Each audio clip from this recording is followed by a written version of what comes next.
The new constitution, a new government that serves all Syrians. And this process will be determined by the Syrian people themselves.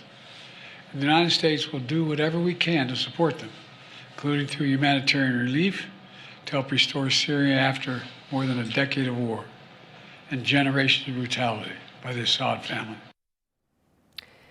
For more on this, let's welcome in now Wisconsin Congressman Derek Van Orden, also a retired Navy SEAL. Congressman, welcome. Thanks for taking the time. Differing remarks, clearly, from these leaders here, but what do you think would be the best approach to keeping America safe?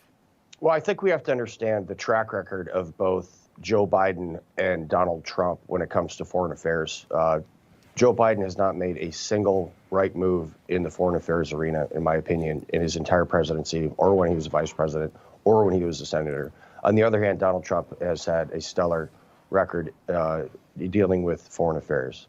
So I am very, very concerned that we get involved in this conflict, and we have to understand the history here. This did not work in Afghanistan. It didn't work in Iraq. It didn't work in Libya. It's worked nowhere.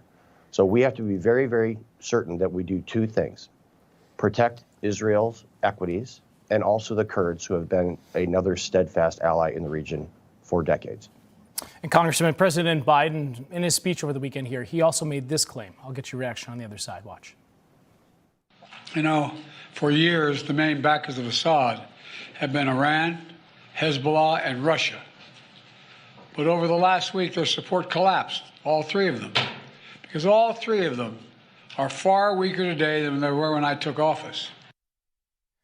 Congressman, do you believe that Biden should be taking credit for that? No.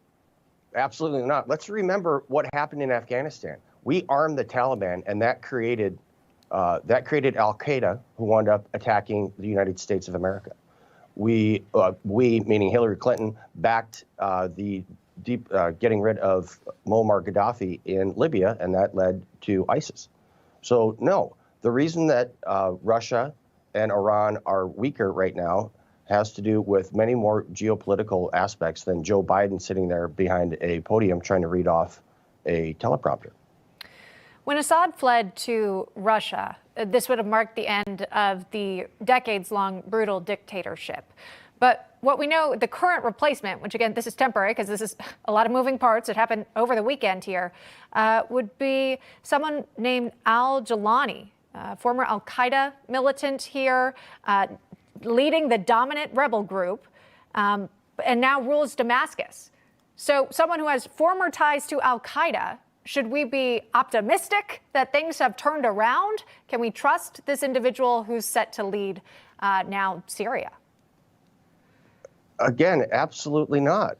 Listen, you don't turn in your al-Qaeda card and all of a sudden become this moderate person that wants to make sure that women and LGBT folks inside of your society have equal rights. It just doesn't happen.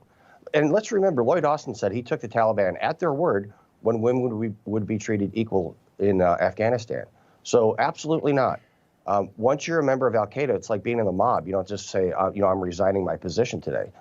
So we have to understand and go into this with eyes wide open. On one hand, we can celebrate the fact that the Syrian people, groups of Syrian people who have been persecuted for decades by the Assad regime, about 50 years, him and his dad, that they have a potential for freedom. But we also have to understand that the people are taking over for that government and absolutely cannot be trusted in any way, shape, or form.